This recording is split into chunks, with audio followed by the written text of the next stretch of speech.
नमस्कार साथियों, मैं सुस्मित हूं आपके साथ आपके अपने रेडियो चैनल जय घोष में, जो आता है 107.8 एफएम पर। दोस्तों, कार्यक्रम कलम के सिपाही का समय है।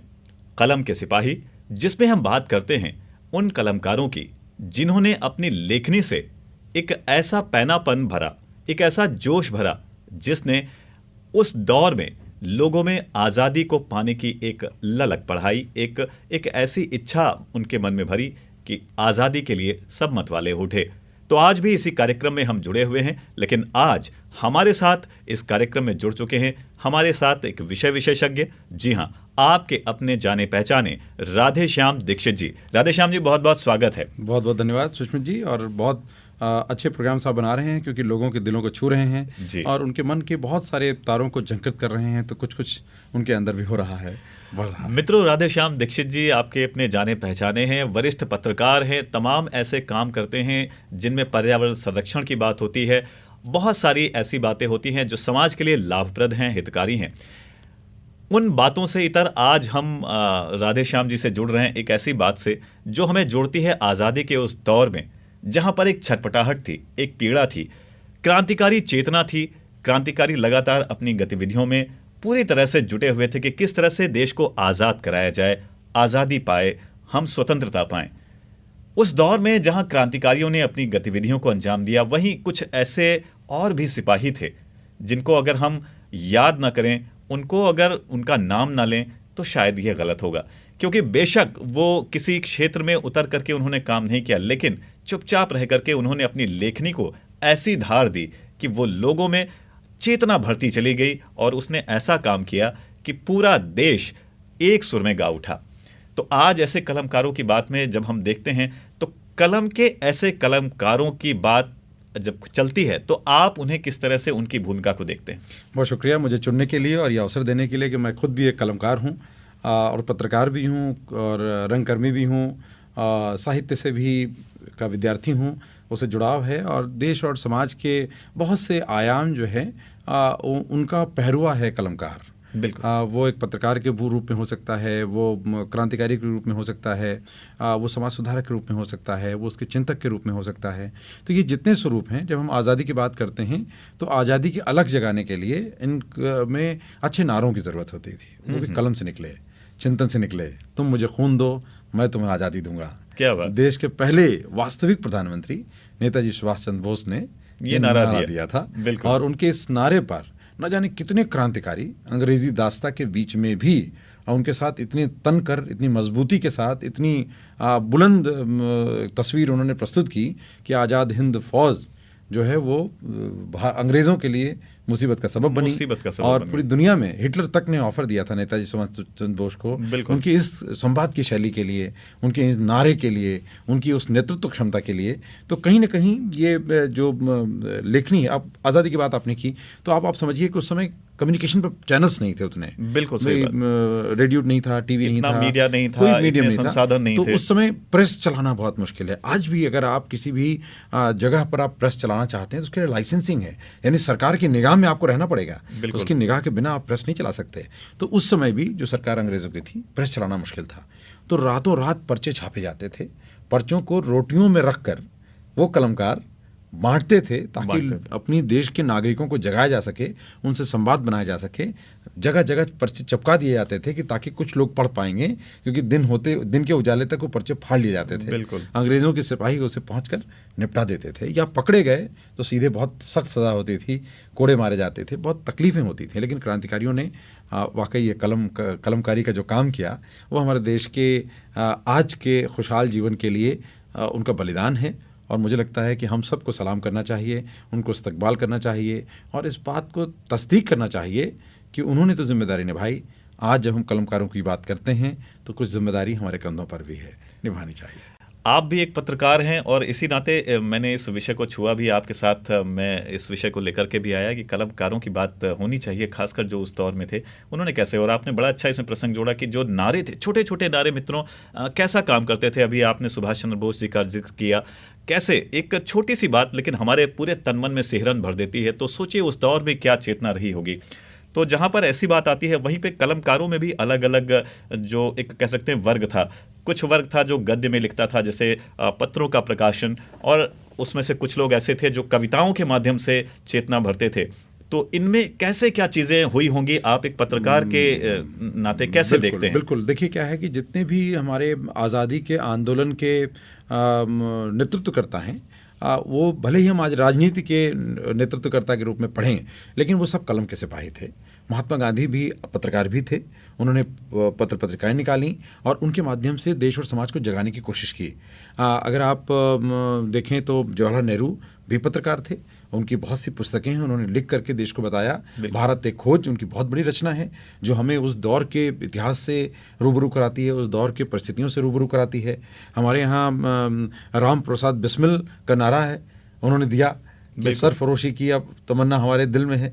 तो ऐसे तमाम तरह के जो गीत हैं वो क्रांति की अलख को, उसकी लौ को जलाए रखने के लिए ज़रूरी थी। तो उन सब नारों की वजह से उन तमाम तरह के जो उनकी जो ऊर्जा थी उसे कनेक्ट किया। तो मुझे लगता है कि शायद ही कोई होगा जो कलमकार ना हो, मैं यूँ कहूँ तो ज़्यादा बेहतर है, क्योंकि उसको लिख करके पर्चों के ज़रिए, अखबारों के ज़रिए, उस समय की तमाम ऐसी पत्रिकाएं हैं जो बहुत महत्वपूर्ण रहीं। साहित्यकारों का बहुत बड़ा एक दल था जो अपनी साहित्य रचना में, कहानियों में ऐसी प्रेरणादायक कहानियाँ लिखता था जिससे कि जोश आए, युवाओं में जोश आए, उत्साह बढ़े और वो देश की सेवा के लिए आगे आएँ। हम लोगों ने भी अपने बचपन में बहुत सी ऐसी कहानियाँ पढ़ी हैं, ऐसे महापुरुषों की प्रेरणा मिलती है। प्रेमचंद की बहुत सी कहानियाँ हैं, प्रेमचंद जी दूसरे उपनाम से लिखा करते थे। बिल्कुल। तो ऐसे बहुत से साहित्यकार हैं। मैथिली शरण गुप्त की बात हम करें, सुमित्रानंदन पंत की बात करें, रामधारी सिंह दिनकर की बात करें, माखनलाल चतुर्वेदी जी की, पुष्प की अभिलाषा, कि वो न जाने कितने सैनिकों के लिए, वो क्रांतिकारियों के लिए वो एक आधार स्तंभ है। तो बहुत सी रचनाएं हैं। मुझे लगता है कि हरि कथा अनंत, हरि अनंत, हरि कथा अनंता, वैसे ही क्रांतिकारियों की जो सर्विसेज हैं वो बहुत गहरी हैं, बहुत प्रभावित करने वाली हैं। और मुझे लगता है कि अब आज का जो दौर है, मुझे लगता है आज के समय में भी हम अंग्रेज़ों से तो आज़ाद हुए। बहुत अच्छी उक्ति अवकाश सिद्धेश्वर महाराज जो हैं, उन्होंने कहा कि जब हमारा देश गुलाम था, जब हम लोग गुलाम थे तो हमारे गाँव आज़ाद थे। आज हम आज़ाद हैं लेकिन हमारे गांव गुलाम हो गए हैं। गांव गुलाम। तो गुलामी किस तरह की? किसी सरकार पर निर्भरता की गुलामी, या एक दूसरे के जो नकारात्मक अवधारणाओं की गुलामी, हमारे आपसी रिश्तों के बिखरने की जो स्थिति है उसमें हमारी मानसिक गुलामी, या हम सामाजिक तमाम तरह की रूढ़ियां हैं जिसको और उड़ कर बैठ गए, जबकि हम उससे पहले खुला समाज थे। बिल्कुल। और हम बंध गए।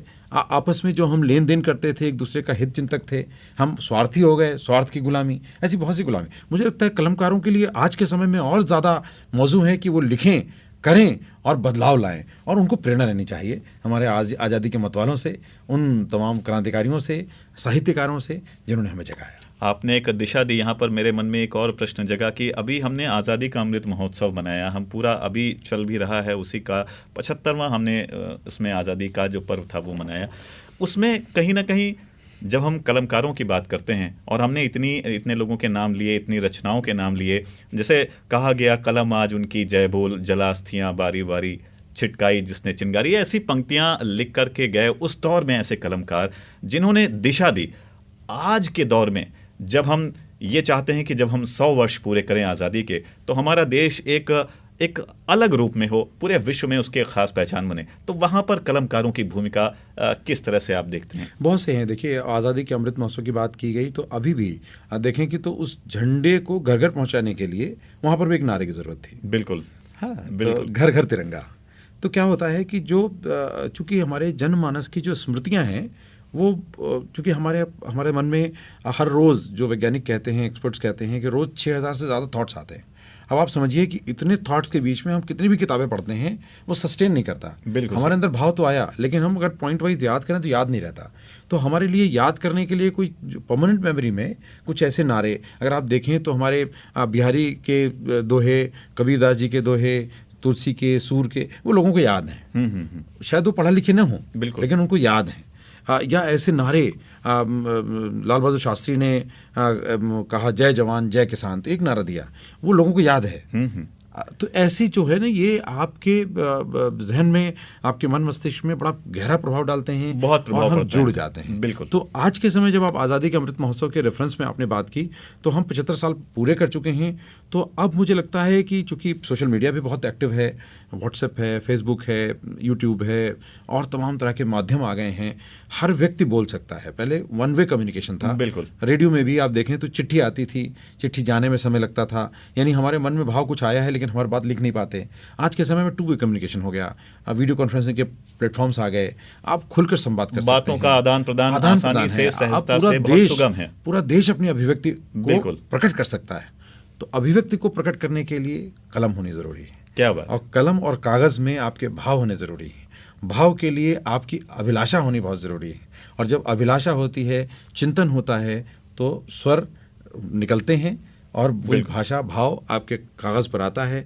और आज़ादी का अमृत महोत्सव वास्तव में तब होगा जब देश का प्रत्येक नागरिक अपनी वास्तविक अभिव्यक्ति को रखेगा। लोकतंत्र की अपेक्षा भी यह है कि प्रत्येक नागरिक अपना मत रखे, और उसके मत से, वोट वाला मत नहीं, आपका अभिमत, तो जो आपका अभिमत है वो रखा जाना चाहिए, और उसके आधार पर व्यवस्था चलनी चाहिए, सरकार चलनी चाहिए।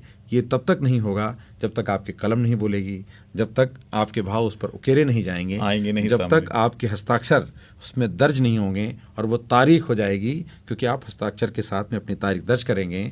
उस सरकार जिसके मालिक आप हैं, वो नेतृत्वकर्ता जिसके पहरुए आप हैं, निगहबान आप हैं, उन तक पहुंचेगी नहीं, और जब पहुंचेगी तो देश बदलना शुरू हो जाएगा। क्या बात। तो आज़ादी के समय चूंकि अंग्रेज दुश्मन थे, आजकल हमारा दुश्मन हमारा आचरण है। आजकल हमारी सरकार हमारी दुश्मन नहीं, सरकार तो हमारी है। बिल्कुल। तो हम दुश्मन को भी पहचानना है, और कलम कहाँ चलानी है इसकी तस्दीक भी करनी है। इसको ध्यान रखना बहुत ज़रूरी है। बिल्कुल सही कहा। चलते चलते अब यहाँ पर आपसे समय आगे बड़ी तेज़ी से भाग रहा है, तो यहाँ पर मैं आपको बस एक बात और, आप चूँकि पत्रकार हैं, आपने पत्रकारिता में भी अच्छा खासा काम किया है, तो यहाँ पर एक पत्रकार होने के नाते आपको क्या लगता है, और इसके साथ ही साथ जो हमारे युवा हैं, जिन्होंने कहीं ना कहीं लेखनी जिनके हाथों में है, जो लेखनी से जुड़े हुए हैं, उनके लिए आप चलते चलते क्या कहना चाहेंगे? मेरे सीने में न सही तेरे सीने में सही, हो कहीं भी आग जलनी चाहिए। क्या बात है। तो ये जो आग है ये बहुत ज़रूरी है।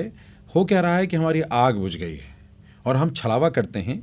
बहुत से पत्रकार साथियों को भी हमने देखा, बहुत से साहित्यकारों को देखा, जो एकांगी हो रहे हैं, एक पक्षी हो रहे हैं, या जो निरपेक्ष भाव पत्रकार का होता है, वो किसी का दोस्त नहीं है। ना काहू से दोस्ती, ना काहू से बैर, कबीरा खड़ा बाजार में, सबकी मांगे खैर। तो अगर एक पत्रकार किसी व्यवस्था की खामी को उजागर कर रहा है, तो व्यवस्था के लोगों को भी ये समझना है कि वो आपका मित्र है, आपका हितैषी है, जिसने आपकी आंख खोली है, आपके निगाह पर पड़े पर्दे को हटाया है, आपको जमीनी हकीकत से रूबरू कराया है। उसे तो गले लगाना चाहिए, उसको तो फूलों का हार पहनाना चाहिए, उसके हाथ आगे तो नतमस्तक होना चाहिए। तो बुरा मत मानिए, उसको दोस्त बनाइए, कभी दावत पर बुलाइए। मुमकिन है कि एक दावत आपको फिर भारी पड़ जाए, एक और खबर सामने आए, लेकिन ये खबर निश्चित रूप से समाज के लिए, देश के लिए, जनता के लिए, आम लोगों के लिए हितकारी होगी। और जितने पत्रकार साथी हैं, मैं उनसे भी आग्रह करूंगा, सुष्मित जी, मैं आपके जरिए इस बात को पहुंचाना चाहता हूं कि मैंने अपने अनुभव 20 वर्षों से ज़्यादा का पत्रकारिता का देखा, उसमें ज़्यादातर जो लोग आ रहे हैं वो ग्लैमर के चक्कर में आ रहे हैं। सही कहा। उनका ज़मीनी सरोकार नहीं है, विषयों की जानकारी नहीं है, अध्ययन भी कम है। वो जानने की जो अभिलाषा है ना, पुष्प की अभिलाषा, वैसे पत्रकार की अभिलाषा होनी चाहिए। हाँ, कि मुझे उस रास्ते पर डाल दो जहाँ देश की जनता आती हो, जहाँ उसकी समस्याएं गीत गाती हों, हमें इस्तकबाल करती हों, बताती हों, और हम उनकी आवाज़ बन जाएं, हम उनके लिए इशारा बन जाएं, हम देश को जगाने का सहारा बन जाएं। कुछ ऐसा हो, अगर ऐसा होता है तो देश बदलेगा। क्योंकि पत्रकार चौथा जो स्तंभ है, मैं कहता हूं साथियों से, ये अकेली सर्विस है जिसमें पर्चा नहीं कटता, जिसमें फीस नहीं कटती। अकेली ये सर्विस है जिसमें पत्रकार अपनी जान को जोखिम में डालता है, दूसरों के लिए लड़ता है। तो पूरी तरह ये सेवा का काम है। अगर आप इस भाव से आते हैं तो ईश्वर का दिया हुआ प्रसाद आपको मिलेगा। गीता का संदेश भी है, कर्मण्येवाधिकारस्ते मा फलेषु कदाचन। तो आइए अच्छे पत्रकार साथियों, वास्तविक पत्रकारिता करिए। जन पक्षपातिता अगर रखनी है पक्ष, तो जन पक्षपातिता रखिए, वरना निरपेक्ष हो जाइए। निरपेक्ष यानी किसी पक्ष में नहीं, मध्य मार्ग, सबको तटस्थ विश्लेषण और समाज के सामने रख देना। क्या बात है। तो मित्रों, यहाँ पर इतनी सारी बातें आप तक पहुँची, तो यहाँ पर एक बात कुल मिलाकर निकल के आती है कि आप लेखनी के किसी भी रूप से जुड़े हों, चाहे आप पत्रकारिता से जुड़े हों, चाहे आप कविताएं करते हों, चाहे आप गद्य लिखते हों, पद्य लिखते हों, कोई भी विधा आपके हाथ में हो, उससे बस आप अपनी तरह से पूरी जिम्मेदारी से उसको निभाइए। तभी हमारा देश जो एक उसका लक्ष्य है, जो हम चाहते हैं कि उसका रूप पूरे विश्व में सामने हो, तभी वो मिल पाएगा। इन सारी बातों के लिए आप हमसे जुड़े और आपने इतनी बढ़िया, इतनी अच्छी बातें हम तक पहुंचाई, इसके लिए बहुत बहुत आभार राधेश्याम जी। बहुत बहुत शुक्रिया सुष्मित जी, और सरोकारों से सराबर हो आप सब, यूं ही आगे बढ़ें, खुश रहें और आपके शो देखते रहें। बिल्कुल। तो मित्रों, इसी तरह से आप हमसे जुड़े रहिए आपके अपने रेडियो जय घोष पर। और अब मुझे सुस्मित और हमारे साथ राधेश्याम दीक्षित जी को भी अब दीजिए अनुमति। जय घोष।